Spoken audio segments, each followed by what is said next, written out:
Alright guys, so welcome back to another video. So this is a 2022 Ford Maverick hybrid. So in today's video I'll show you how to update your car's entertainment system, radio. So here we go. You want to go first into your settings. So let's go to settings. You want to go to, you want to scroll right here. It says automatic updates. So like I said, today I'm going to show you how to do the updates, which will fix most of the lag issues and a lot of volume issues where there's like a lag and tune as well. So for the radio, there's some issues with the tune and then issues with the volume where sometimes I'll turn it up and nothing happens. So I did, it was like 2 updates and it fixed it. So, well, for the most part. So automatic updates. Now, the one thing is you will have to have a Wi-Fi connection, so you can go to system Wi-Fi, and you can view all networks. So what I did, if you don't have Wi-Fi, you can use your hotspot. So what I did was I used my my phone's hotspot, and that's what it connected to. But like I said, you can definitely connect with different things. Like if you have a home Wi-Fi, as you can see, you picked up some Wi-Fi's here.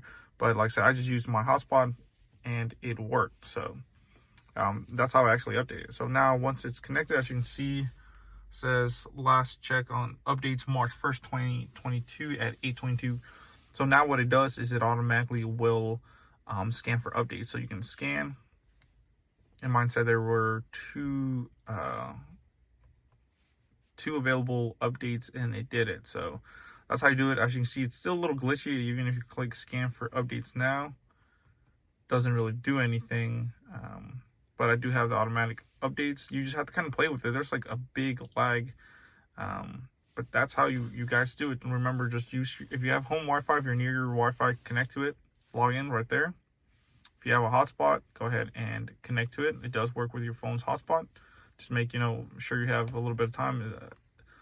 Even with 5G Verizon, it did take a little bit of time to update, but you can use it on T-Mobile. I have many carriers. I use Verizon, I use T-Mobile, I use, AT&T, different carriers. I like to switch it up a little bit.